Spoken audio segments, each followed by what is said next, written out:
എല്ലാവർക്കും നമസ്കാരം. ഇന്നത്തെ വാർത്താ വിശേഷത്തിലേക്ക് സ്വാഗതം. ഞാനിന്ന് രാവിലെ എഴുന്നേറ്റതേ എൻ്റെ ഏറ്റവും അടുത്ത സുഹൃത്തായ സുരേഷിന്റെ ഒരു ഫോൺ റിങ് ചെയ്യുന്നത് കേട്ടാണേ. ഇത് രാവിലെ തന്നെ താരപ്പ ഫോൺ ചെയ്യുന്നതെന്ന് വിചാരിച്ചിട്ട് എടുത്തു നോക്കിയതാണ്. അപ്പൊ സുരേഷാണ്.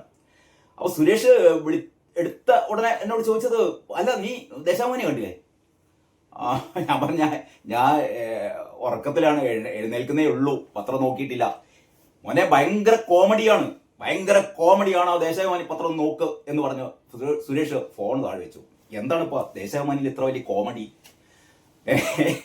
കാരണം ദേശാഭിമാനി സാധാരണ കോമഡി പത്രമാണ് അല്ലേ? ദേശാഭിമാനി എന്ന് പറയുന്നത് മലയാളത്തിൽ ഇറങ്ങുന്ന കോമഡി പത്രമാണ്. പണ്ട് ഈ കാർട്ടൂണിസ്റ്റ് യേശുദാസിനുള്ള കാലത്ത് ടക് ടക് കട്ട് കട്ട് എന്നൊക്കെ പറഞ്ഞിട്ട് അസാധു എന്ന് പറഞ്ഞിട്ട് അങ്ങനെയായിരുന്നു ഒരു രാഷ്ട്രീയ ആക്ഷേപഹാസ്യ മാസികയുണ്ടായിരുന്നു കേട്ടോ. വളരെ വളരെ നല്ലൊരു മാസികയായിരുന്നു. യേശുദാസിന്റെ പത്രാധിപത്യത്തിന് കീഴിലുണ്ടായിരുന്ന മാസിക. ആ മാസിക വായിച്ചു കഴിഞ്ഞാൽ നമ്മുടെ രാഷ്ട്രീയത്തിലെ തന്ത്രങ്ങളും കുതന്ത്രങ്ങളും ഒക്കെ വായിച്ച് യേശുദാസിന്റെ വരകളും യേശുദാസിന്റെ എഴുത്തും ഒക്കെ കൂടി ഭയങ്കര രസമായിരുന്നു കേട്ടോ. അതൊരു നൊസ്റ്റാൾജിയാണ് മലയാളിയെ സംബന്ധിച്ചിടത്തോളം, പഴയ അസാധു. അപ്പം അതായിരുന്നു ഒരു രാഷ്ട്രീയത്തിലെ കോമഡി ആസ്വദിക്കാനുള്ള സംഭവം. പക്ഷെ അസാധു എന്ന് പറയുന്ന യേശുദാസിന്റെ മാസിക ഇന്നില്ലെങ്കിലും ഇന്ന് ദേശാഭിമാനിക്കാര് പകരം എല്ലാ ദിവസവും പത്രം ഇറക്കുന്നുണ്ട് കേട്ടോ. ആ പത്രം എന്ന് പറയുന്നത് മലയാളികളെ ചിരിപ്പിക്കാനാണ്, മലയാളികളെ ചിരിപ്പിക്കുക. അങ്ങനെ ഫുൾ കോമഡിയായ പത്രത്തിൽ ഇന്നെന്താ അത്ര പ്രത്യേകത എന്ന് വിചാരിച്ചിട്ട് ദേശാഭിമാനിയുടെ 1-ാം പേജാണ്.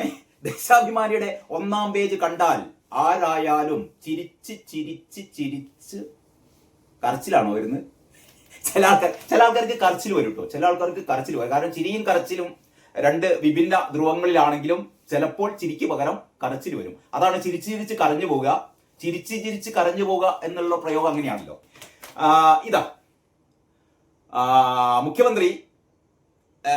മുഖ്യമന്ത്രിയും തൊട്ടപ്പുറം നമ്മുടെ റവന്യൂ മന്ത്രി രാജനുണ്ട്. ഇങ്ങപ്പുറത്ത് നമ്മുടെ ശിവൻകുട്ടിയാണ് വിദ്യാഭ്യാസ മന്ത്രി. ഇവരുടെ നടുവിലാണ് കാരണഭൂതം ഇരിക്കുന്നത്. കാരണഭൂതത്തിന്റെ കൈ കണ്ടില്ലേ? കൈകൂപ്പി ഫുൾ തമാശ. കാരണഭൂതം എന്ന് കൈകൂപ്പം തുടങ്ങിയതാണെന്നറിയോ? അന്ന് അയ്യപ്പ സംഗമത്തിൽ, ആഗോള അയ്യപ്പ സംഗമത്തിൽ മൂപ്പര് കൈകൂപ്പം തുടങ്ങിയതാണ്. സ്വാമിയേ ശരണമയ്യപ്പ. ആ കൈ മൂപ്പര് ഇതുവരെ കൈ താത്തിട്ടില്ല. ഇങ്ങനെയാണ് ഇപ്പൊ പോസ്. ഇങ്ങനെയാണ് പോസ്. ഇതേത് ചിത്രമാണെന്ന് വെച്ചാൽ, മുഖ്യമന്ത്രി എന്നോടൊപ്പം സിറ്റിസൺ കണക്ട് സെന്ററിന്റെ ഉദ്ഘാടന ശേഷം മുഖ്യമന്ത്രി പിണറായി വിജയൻ നടൻ ടൊവിനോ തോമസിന്റെ കോൾ സ്വീകരിച്ച് മറുപടി നൽകുന്നു. അങ്ങേപ്പുറത്ത് ടൊവിനോ തോമസിന്റെ കോൾ സ്വീകരിച്ച് മറുപടി നൽകുമ്പോഴാണ് മുഖ്യമന്ത്രി ഇപ്പൊ ഇങ്ങനെ തന്നെയാണ്. ഇത് ഐതിഹ്യമാലയില് ഒരു അഷ്ടവൈദ്യൻ മൂസിന്റെ ഒരു കഥ പണ്ട് വളരെ വർഷങ്ങൾക്ക് മുമ്പ് വായിച്ചതാണ് കേട്ടോ. ഈ ഐതിഹ്യമാല വീണ്ടും വാങ്ങണമെന്നുണ്ട്. നമ്മുടെ പൂർണ്ണ പബ്ലിക്കേഷൻസ്, നമ്മുടെ ബാലകൃഷ്ണ മാരാരുടെ പൂർണ്ണ പബ്ലിക്കേഷൻസ് ഇപ്പം ഐതിഹ്യമാല വീണ്ടും പുനഃ പ്രസിദ്ധീകരിച്ചിട്ടുണ്ട്. അത് ഈ എന്താ പറയാ, പ്രീ പബ്ലിക്കേഷൻ വിലയിൽ അല്ലെങ്കിൽ ആ രീതിയിലുള്ള വില കുറച്ച് കൊടുക്കുന്നൊക്കെ പരസ്യം കണ്ടു. ഏതായാലും അത് വാങ്ങണം. കാരണം അതൊരു മലയാളിയെ സംബന്ധിച്ചിടത്തോളം ഐതിഹ്യമാല വായിക്കുന്നത് ഒരു ഭയങ്കര ഒരു നൊസ്റ്റാൾജിക് അനുഭവമാണ്. വളരെ പണ്ട് വായിച്ച ഓർമ്മയിൽ നിന്ന് പറയാണ്, ഈ അഷ്ടവൈദ്യൻ മൂസിന്റെ അടുത്ത് ഏതോ ഒരാളെ കൊണ്ടുവന്നിട്ട് ഇയാളെ കൈ ഇങ്ങനെ പൊന്തിപ്പോയ അവസ്ഥയിൽ ഒരാളെ കൊണ്ടുവരുന്നത്. കൈ താഴുന്നില്ല എന്നാ പറഞ്ഞത്. കൈ താഴുന്നില്ല, ഇങ്ങനെ തന്നെ കിടക്കുകയാണ്, ഒരു രക്ഷയില്ല. എന്തൊക്കെ ചികിത്സ നടത്തിയിട്ടും ഇയാളുടെ കൈ രണ്ടും പൊന്തി കിടക്കുകയാണ്, കൈ താഴുന്നില്ല. അപ്പോഴാണ് മൂസ ചെയ്തത് അറിയോ? ഈ ജനമധ്യത്തിൽ വെച്ച് ഇയാളുടെ ഉടുമുണ്ട് വലിച്ചഴിക്കുകയാണ്. ഉടുമുണ്ട് വലിച്ചഴിക്കുമ്പോൾ ഇയാൾ പെട്ടെന്ന് ഉടുമുണ്ട് ആൾക്കാരുടെ മുന്നിൽ തന്നെ നഗ്നത പ്രദർശിപ്പിക്കപ്പെടുമെന്ന് മനസ്സിലായപ്പോൾ ഇയാൾ പെട്ടെന്ന് കൈ താത്തിയ ഒരു റിഫ്ലക്സ് ആക്ഷൻ. കഥയാണ്, ഐതിഹ്യ കഥയാണ്. ഞാൻ ഓർത്തത് മുഖ്യമന്ത്രി ഇങ്ങനെ നിൽക്കുകയാണ്. മുഖ്യമന്ത്രിയെ കൈ താത്താൻ ഒരൊറ്റ മാർഗം മാത്രമേ ഉള്ളൂ. ഒരൊറ്റ വലി. എന്നാൽ സ്വാഭാവികമായും കൈ താഴ്ത്തും. അപ്പോഴാണ് നമ്മുടെ ഒരു സുഹൃത്ത് പറഞ്ഞത്, എന്നിട്ടും വലിയ കാര്യമില്ല, മൂപ്പര് കുറെ കാലമായിപ്പോ ഉടയാടയില്ലാതെയാണ് നടക്കുന്നത്. എന്ന് പറഞ്ഞാൽ പൊതുജന മധ്യത്തിൽ നഗ്നമായി പണ്ട് അങ്ങനെയായിരുന്നല്ലോ. ഒരു രാജാവ്, ഒരു ചക്രവർത്തി പണ്ട് നടന്നത് ഓർമ്മയുണ്ടല്ലോ. ഒരു ചക്രവർത്തി ഏറ്റവും എന്താ പറയാ വിസ്മയകരമായ ഒരു കുപ്പായമാണ് ധരിച്ചിരിക്കുന്നത് എന്ന് ആ ചക്രവർത്തിയെ പറഞ്ഞ് ധരിപ്പിച്ച് കൊട്ടാരത്തിലെ വിദൂഷകന്മാര്, കൊട്ടാരത്തിലെ സ്തുതിപാഠകർ പറഞ്ഞു, മഹാരാജാവേ അങ്ങൾക്കിതാ വളരെ വളരെ പ്രത്യേകതയാർന്ന വിസ്മയജനകമായ ഒരു വസ്ത്രമാണ്, അത്ഭുതകരമായ ഒരു വസ്ത്രമാണ് ഇതാ ഈ പറയുന്ന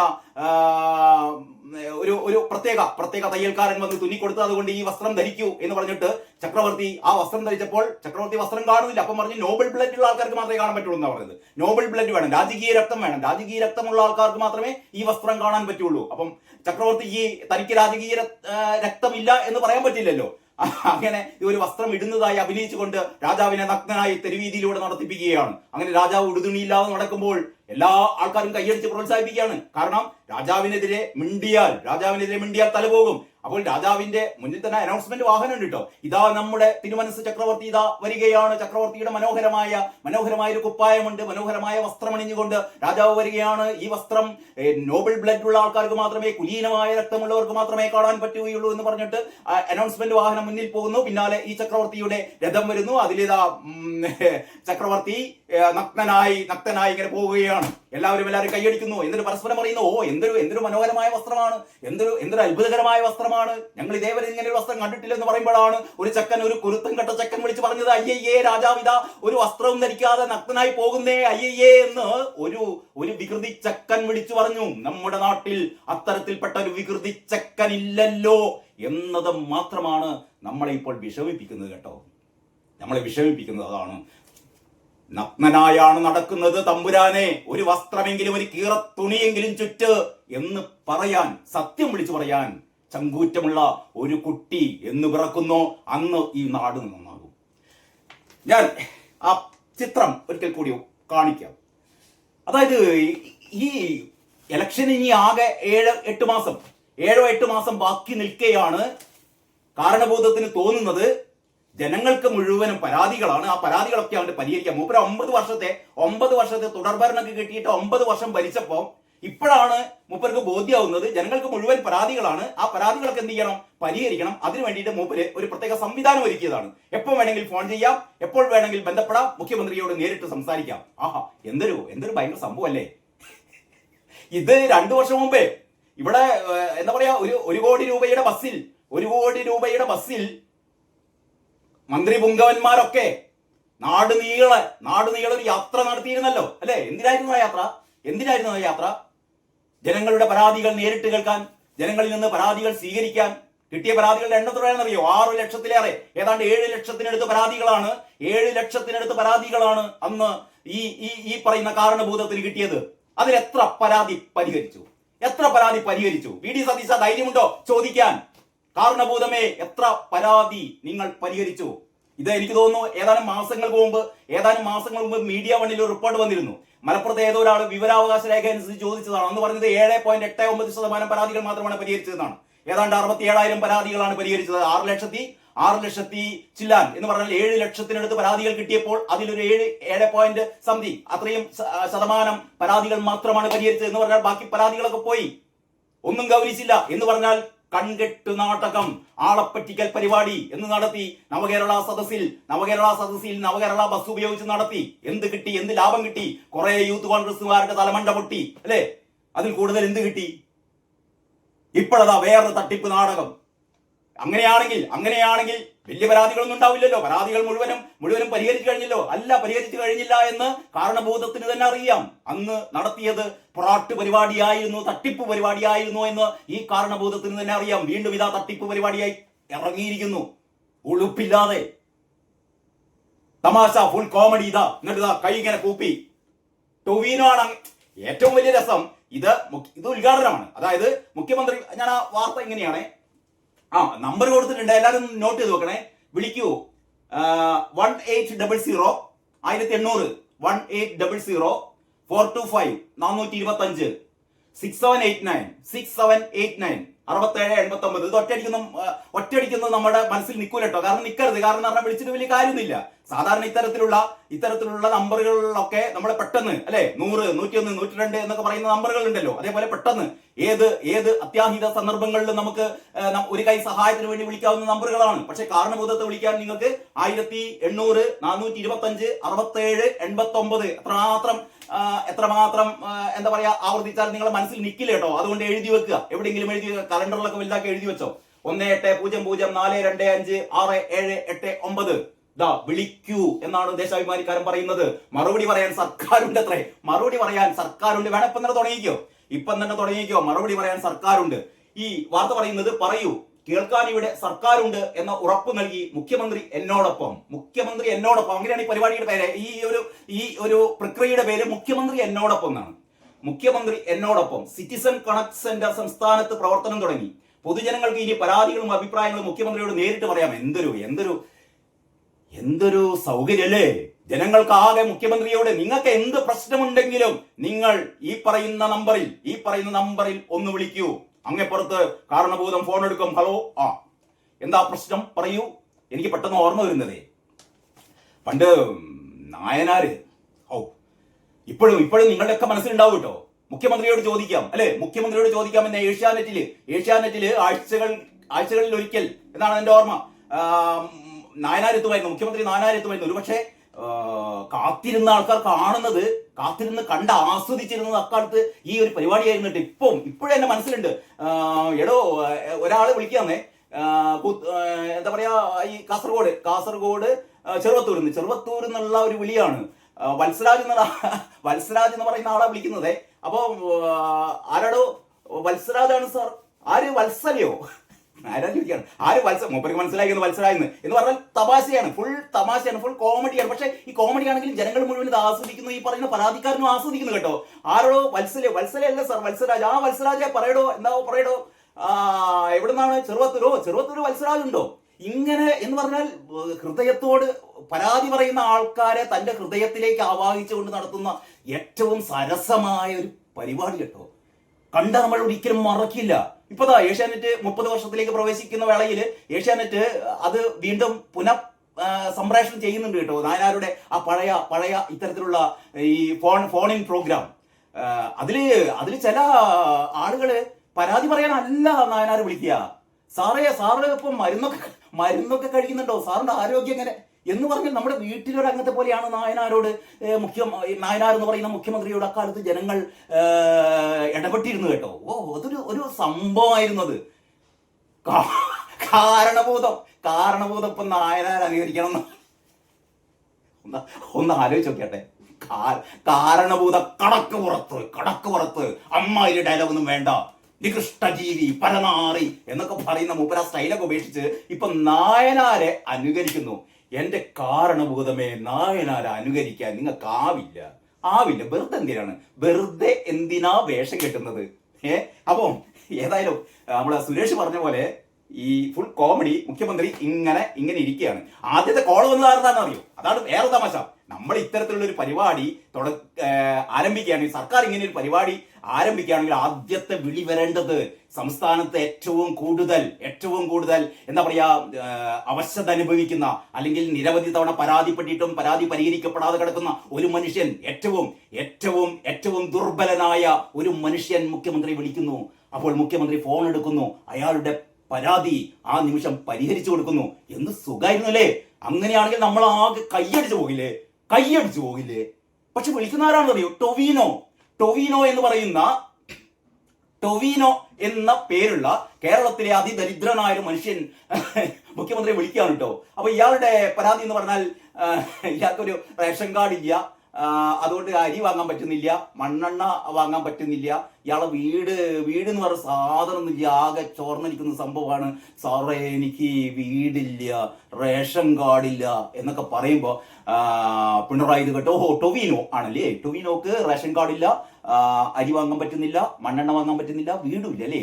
ശരി ടൊവിനോ, നിനക്ക് റേഷൻ കാർഡ് ഞാനിതാ നാളെ തന്നെ തൊട്ടടുത്ത സപ്ലൈ ഓഫീസിൽ പോയി അവിടെ അല്ലെങ്കിൽ കളക്ടറേറ്റിൽ പോയി കളക്ടർ കാണുക.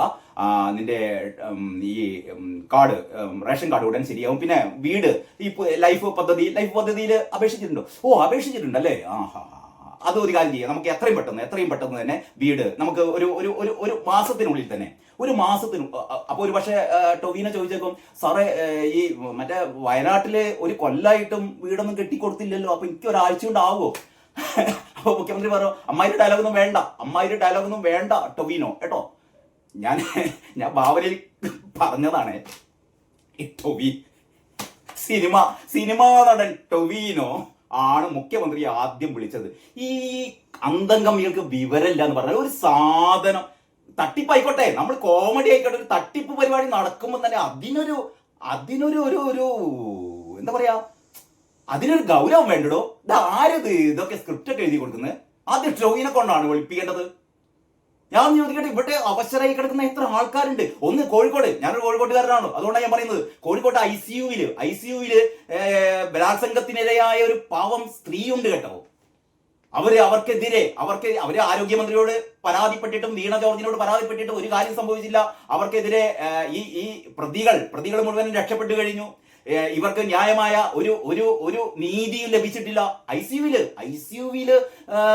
ഒരു സഖാവരുത്തൻ ബലാത്സംഗം ചെയ്തതാണ് കേട്ടോ ആ സ്ത്രീയെ. നോക്കണം, കേരളത്തിൽ മാത്രമേ സംഭവിച്ചത്, ഇത് യുപിയിലൊന്നുമില്ല. അവിടുത്തെ സാംസ്കാരിക